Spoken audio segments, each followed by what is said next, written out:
Welcome to Industry Focus, the podcast that dives into a different sector of the stock market every day.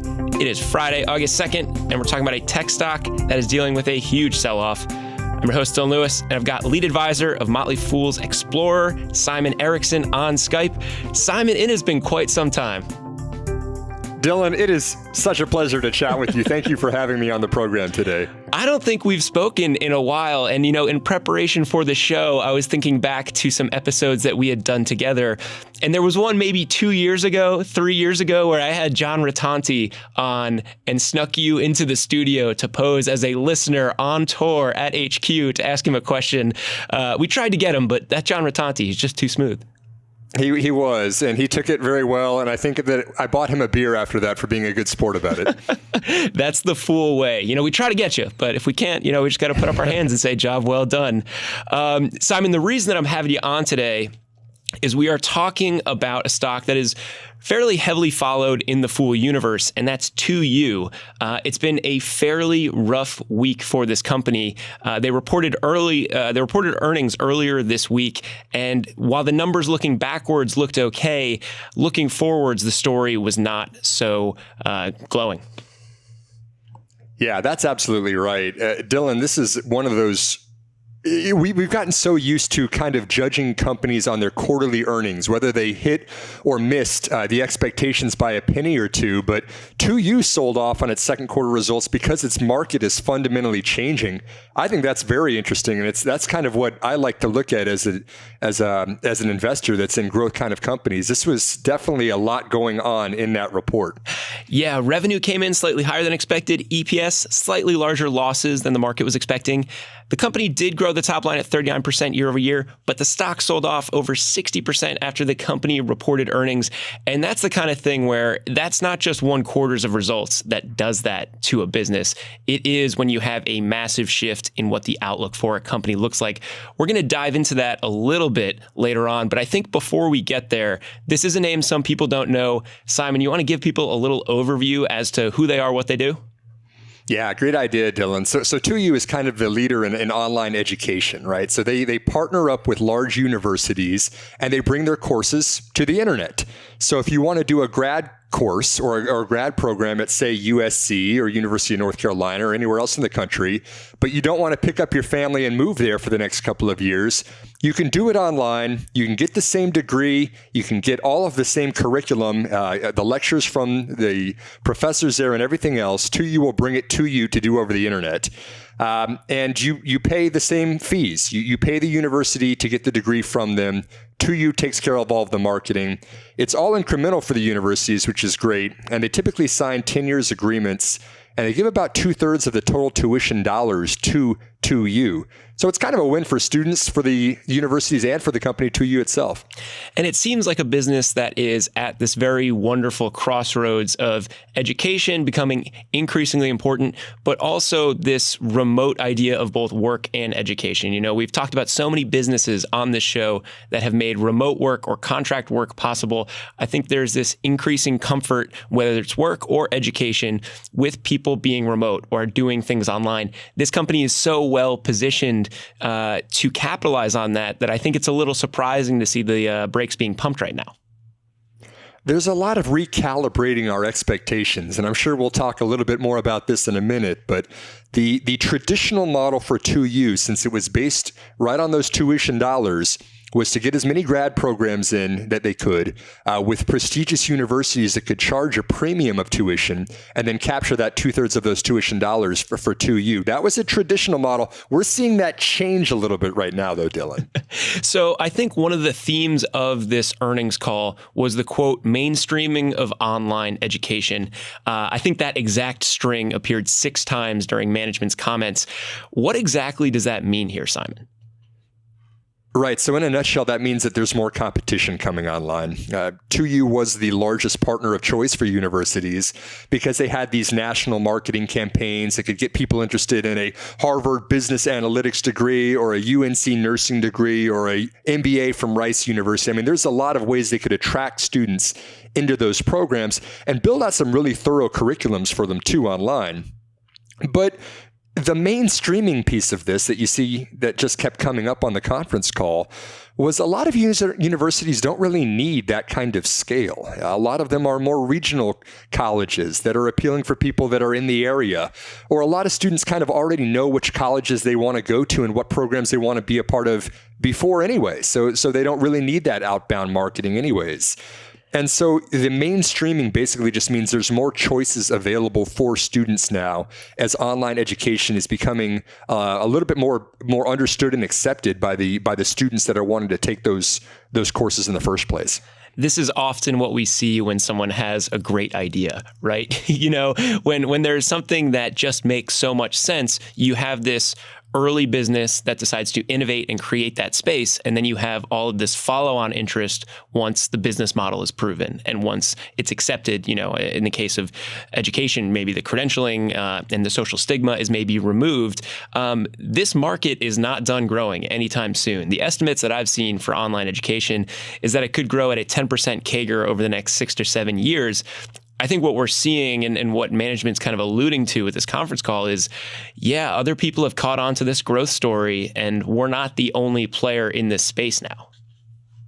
That's right. And even Clayton Christensen, who's my investing hero, the father of disruptive innovation, who also taught at Harvard Business School for decades now, he even said, it's getting harder and harder for students to justify education that costs $100,000 or more of student loans when you get out. That's just really hard. It's hard for companies to pay for those students that are demanding higher starting salaries to pay back their loans. And so you're starting to see more of these online education programs. You're starting to see even other stuff outside of four-year universities, things like accreditations, short courses, boot camps. All of these are kind of popping up, and it's making it more difficult for that traditional model.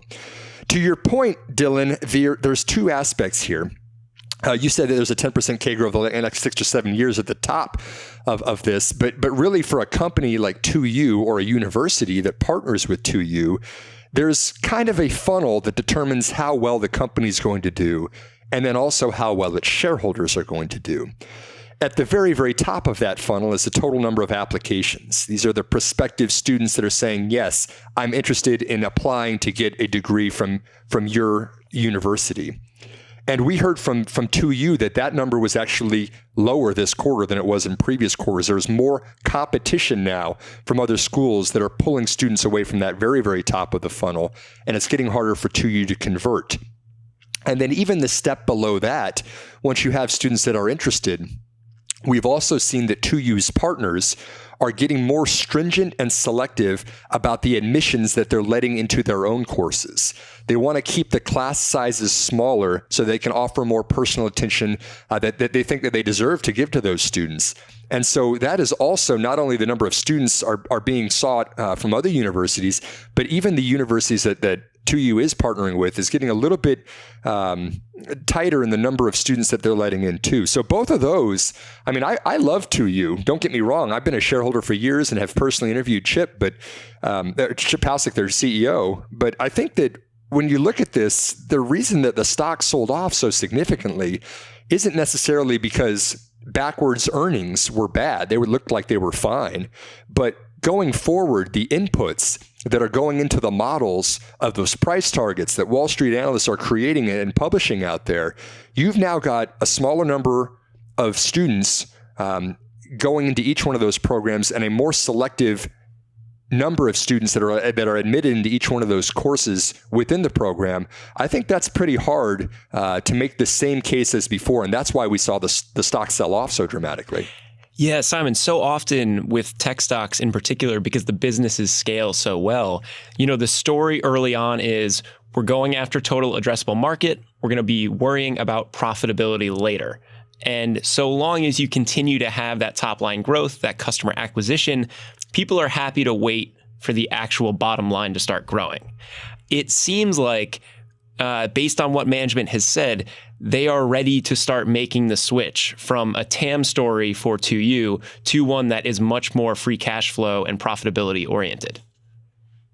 Yeah, absolutely. They said it directly even in the conference call themselves that they were going to adjust the velocity of new program launches to support profitability and positive free cash flow. So what that translates to is we have to be more careful about the new partners we bring in, right? We have to be upfront about we need to have this many students per course, or we need to have this many people admitted into your program for this to make economic sense for us to put the work we're going to put in for the marketing of your program, for building the curriculum, for all the infrastructure, for the IT stuff to get this up and running. The current path that they had in all points up until now is not sustainable, and they're going to have to change their strategy. Yeah, and when the story has been growth for a long time, the market's going to punish anything that interrupts that growth. Simon, one of the reasons that I wanted to have you on the show was as I was kind of combing through ideas for the week, I was on Twitter and I saw this thread that you had put together breaking down some of the most important quotes from the management call, because it's impossible for this not to be the story. This needs to be the story this week. Anytime a stock sells off 60%, we're going to be following it. We've mentioned some of those quotes already. I want to at least focus on one more and just get some of your commentary and kind of what you make of it. Let's start with, I'm not ready to tell you how many programs we will do as it's still a work in progress, but I expect it to be substantially fewer than 21, probably less than half of that. Simon, when you hear that, what does it say to you? Yeah, gosh, when 2U was targeting 21 new programs, new graduate school partners in the year 2020, and now their CEO is coming out and saying, hey, we're probably going to have less than half of that. Just like you said earlier, Dylan, that is a resetting of expectations, not only for the company, but for all of the investors that thought we were in growth mode and we were going out and bringing in new partners, we were bringing in new tuition dollars, new students. I mean, to drop that down less than half, that kind of shows that the old model isn't going to work anymore. And we've got to kind of recalibrate what we're expecting going forward. I think that, when you read between the lines of what that's saying, yes, there is just in terms of numbers, okay, now it's from 21 to 10, but if you have to have a certain threshold to justify working with university partners, 2U's already tapped a lot of the larger programs out there. They're already in the UCs, the UNCs, the University of Southern California's. There's a limited number of the large programs that can support that ad spend and the infrastructure work. So now it's a new game of getting smaller schools on board and or offering different offerings. It's going to be a whole new frontier for 2U going forward. I think that right there is one of the reasons why it's so important to look at the customer base that someone that offers a tech platform, a software system, whatever has. So often we look at customer concentration, and within that, it's really important to understand, okay, out there in the field, all of the potential customers, how many of those big fish already exist for this business? How many of them are already under their hood? If it's a lot of them, then a lot of the growth is going to be coming from smaller players. That's fine, but you need to be making more from the big fish as well. You can do that if you have more students coming in the door. It doesn't sound like that's happening though, Simon. Yeah, that's right. And they're already working with about 50 grad programs, and they've got actually some other things too that they're offering too, which has been kind of the pivot that the company has proactively been taking, which is these short courses and these kind of lifelong learning courses. These are the things where if you're going to a full 4-year university, you might rack up over those 4 years $100,000 or more of tuition dollars, which sometimes goes directly to student loans. But there are other options for if you're wanting to continue your education. You don't have to go all in for a graduate program. There are other things now that are offered, like these short courses, which can cost between $1,000 to $5,000. This is something like if you wanted to get accredited for the Harvard Business Analytics program, which is the first one that 2U offered. You could now have that as a differentiating factor for your resume as you're applying for a different job. And then something else that we've started to see is these things that are called kind of boot camps. These are things that if you want to get a skill set in coding or in doing the UI for a website or doing cybersecurity and stuff like that, you might not need to go to a full course, university that's having you take a lot of other courses too that aren't directly applicable to what you want to do. You might want to be more focused on a select skill set. And so for $10,000 to $20,000, you can often do a lot of these boot camps. 2U has done a pretty good job of getting ahead of this trend with acquisitions that they've made to really build out kind of this career lifelong learning capabilities. Taking a step back and kind of not just looking at this quarter, but looking at this company now, Simon, you mentioned that you're a shareholder. I am not a shareholder, but I know that a lot of people that listen to the show, a lot of people that follow the Fool, know about this company, may own this company. What do you make of it? Seeing this huge sell-off, and then, you take a little bit of a further lens out. There are some people who probably have a cost basis around $80, $90 for this stock. It's now trading around $13. How are you feeling? Well, I'm right there with you guys. I mean, anyone who's feeling it lately, I'm a long-term shareholder too that has a much higher cost basis than the shares are trading at today. I'm holding on. I think I'm gonna see what the company has to say in their investor day in November. I do have a lot of faith in Chip Paucek as their CEO. I think he's very visionary and kind of sees these trends developing out there. But what do I make of it? I mean, I think that the biggest takeaway is that the old model of going for these exclusive partnerships with these large universities where there was prestige and you were able to afford a very high tuition price point, those days are done. I think that now the new game is going to be, and certainly 2U's acquisitions of both Get Smarter in 2017 and then of Trilogy just recently, which gave them kind of the exposure to the short courses and then also those boot camps. They're telling everybody, hey, we're a leader in this space. We see the industry changing. We're investing in our company to take advantage of those things. The one thing that I think that might be the best news for shareholders is that they actually did make a really good acquisition with Get Smarter in 2017. This is a company they paid $103 million for back in May 2017. Within 2 years, Dylan, they had quadrupled that segment's revenue and already made it earnings accretive. So for shareholders, that's the kind of things that you want to see where you're getting ahead of the trend, you're investing in something, and then you're actually letting the rubber hit the road and making money off of it for your shareholders. Now, Trilogy was a $750 million acquisition recently, and that's 7 times larger than it was for Get Smarter, what they paid for Get Smarter. And this is now these boot camps, higher price point. We're not at $100,000 for 4 years at a university like that, but this is something that you might pay $20,000 to get differentiated recognition for. If they can continue to grow the number of schools that they're working with, land and expand to offer these kind of continual learning options, and still make the EBITDA margins that you want to see as a shareholder, there is still faith. This is definitely not a dead thesis. This is a company that still has a lot of potential out there. It's just that there's a lot more question marks now because we haven't proven this, and it wasn't the 2U of the past that we knew and that was scaling at those large universities. So I think there's still a lot to like. Like I said, I'm going to hold on to my personal shares as a disclaimer, but there's going to be a lot more changes coming in the next couple of years, that's for sure. I guess if there is a cherry on top of this whole situation, it's that we got to have a nice conversation, Simon. It's been a while, and it was great to chat with you. Hopefully we can get you back on the show again soon. It was a sure pleasure on my end. Thanks for having me, Dylan. All right, listeners, that does it for this episode of Industry Focus. If you have any questions or you want to reach out and say, hey, you can shoot us an email over at industryfocus@fool.com, or you can tweet us at MFIndustryFocus. If you want more of our stuff, subscribe on iTunes, or you can catch videos from the podcast over on YouTube. As always, people on the program may own companies discussed on the show, and the Motley Fool may have formal recommendations for or against stocks mentioned, so don't buy or sell anything based solely on what you hear. Thanks to Austin Morgan for all his work behind the glass today. For Simon Erickson, I am Dylan Lewis. Thanks for listening, and Fool on.